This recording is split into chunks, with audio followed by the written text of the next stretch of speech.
Shiva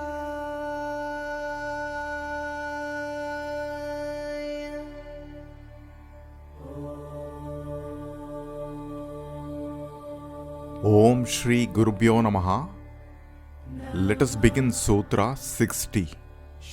Nirvriksha giribhityadi deshe drishtim vinikshipet viline manase bhave vriktikshinaha prajayate. Let the mind dwell on the emptiness of space without trees, mountains and any other divisions. The modifications of the mind disappear and the mind is freed from thoughts. In the previous sutra, Sutra 59, the mind dwelled on the space inside a pot. In the process, the mind takes the shape of the space and the walls of the pot wither away. The mind is established in the emptiness of the space. The objective here was not to just dwell on the space inside the pot. It was about turning the attention towards the one who is looking, the knower, the witness consciousness. The knower is no different from Shiva. The space in the pot appeared when the pot was created. Where was the space before it appeared in the pot? Was it existent or non-existent? We discussed this along with Satkaryavada in Sutra 59. The karyam or the effect pre-exists in the karanam or the cause. The pot was in a potential form before it came into existence. It appeared from the wider space outside. The small pot space was in a potential form in the wider space outside. The wider space outside is Maha Akasha. This sutra conveys us to dwell on Maha Akasha. Let the mind dwell on the expanse of the space without trees, mountains, or any other divisions. If you notice trees and mountains when you look at the wider space, remove them from your mind. Let the mind dwell on the wide expanse of space. This is exactly like how you are absorbed when you are reading an interesting book. You will not notice what is happening around you. You are absorbed in the book. Similarly, be absorbed in the Maha Akasha. Don't notice the trees and mountains. The modifications of the mind disappear and the mind is freed from thoughts. The space in the pot is Gata Akasha. When the walls of the pot are broken, it becomes part of the Maha Akasha, the space outside. The walls of the pot separate the space as inside and outside. When the walls are broken, there is no difference between the inside and the outside. The walls of the pot are upadhi. Upadhi means limitation, deception, or untruth. The wall of the pot limits the Maha Akasha as Gata Akasha. For example, you see a person wearing a red shirt. The red shirt differentiates this person from the other people around him. Among the other people, you can point to this person and qualify him uniquely as someone wearing a red shirt. The red shirt is the upadhi. However, the person is independent of the red shirt. If the person drinks water, it does not mean the red shirt will also drink water. The person is independent of the red shirt even though he is identified along with the red shirt. The person himself does not have any attribute called redness, correct? But the person is limited by red. The red shirt is Jada and the person is the Atman. The infinite Atman is localized. Similarly, the body and the mind are the upadhi. The Atman is the truth. It is independent and infinite. The Atman is as though confined in the body and limited by the upadhi called body and mind. The Maha Akasha seems to be localized in the pot as Ghata Akasha. The walls of the pot are the upadhi. The mantra says, let the mind be turned towards Maha Akasha. Let the attention not be on the trees and mountains. The trees and mountains are upadhi, which seemingly divide the Maha Akasha. Be free from the upadhi. What happens to the mind when there is no upadhi? The mind will not have an alambana. Mind always requires a support. It takes the form of objects. In the infinite space, it is lost. It dissolves in the infinite space. When the mind is absorbed in the infinite expanse of space, the vikalpa in the mind disappear. There is no object to support the mind. Just gaze at the wide space outside. You can go to the terrace of your home and watch the horizon. Or you may go to a mountain and watch the sky. It doesn't matter where you are. This is the dharana. In my younger days, when I used to return from school, I used to go to the terrace and simply stare at the space outside.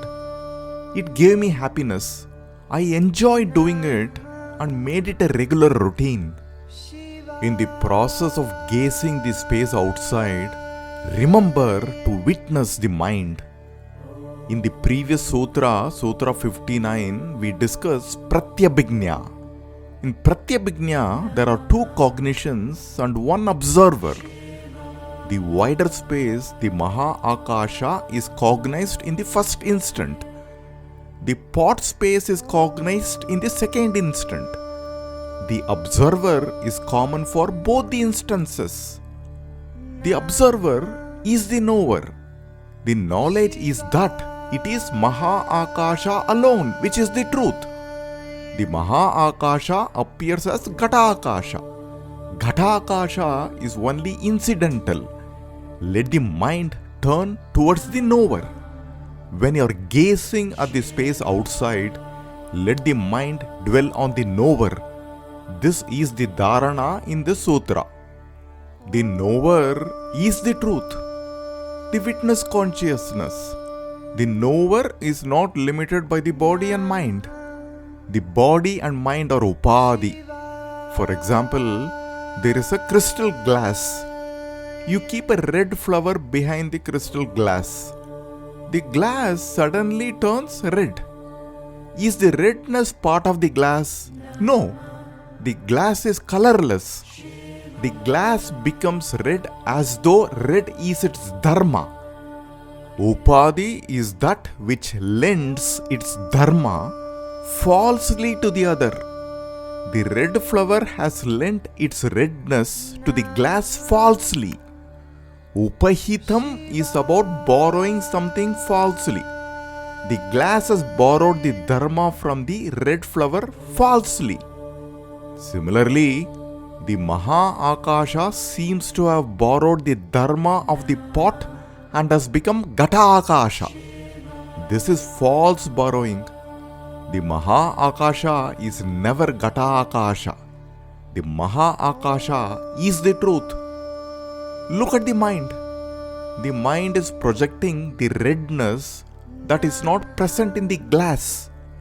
The crystal glass itself does not have the redness, even though it seemingly appears red.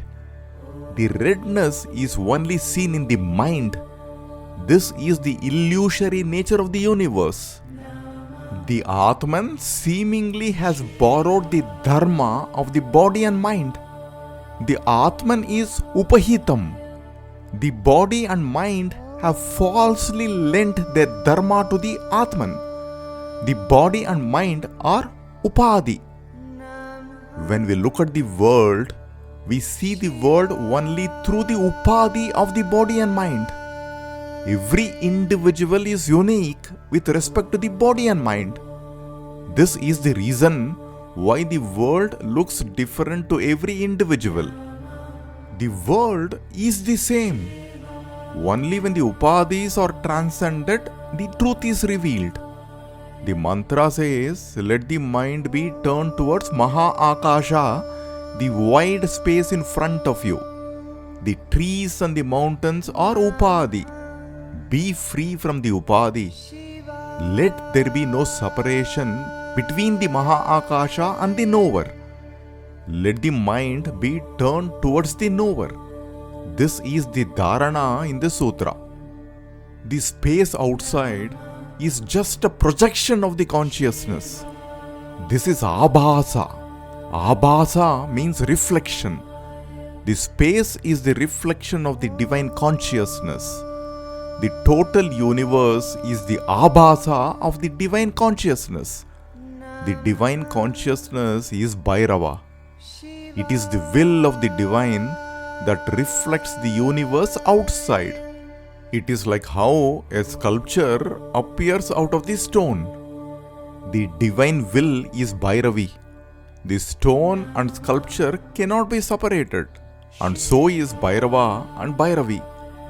The universe appears from Bhairava like how a song appears from a singer.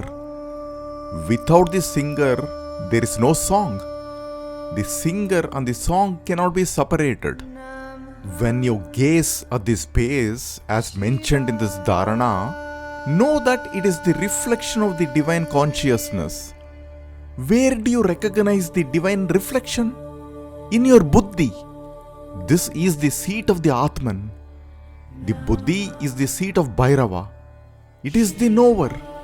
The knower is not different from the divine consciousness. The body is like another pot. It is filled with the divine consciousness. If the upadhis are removed, which are the body and the mind, the inside and the outside are not different. The Maha Akasha and Gata Akasha are not different. Drishtim Vinikshipet. Let the mind be fixed upon the emptiness of the space. Nirvriksha Giri Bityadi. On the emptiness of space without trees, mountains, etc. Manase bhave vrittikshinaha. The thoughts or modifications of the mind will be weakened. Viline prajayate. This will bring forth the dissolution of the mind. Nirvriksha giribhityadi deshe drishtim vinikshipet viline manase bhave vrittikshinaha prajayate. Let the mind dwell on the emptiness of space without trees, mountains and any other divisions. The modifications of the mind disappear and the mind is freed from thoughts.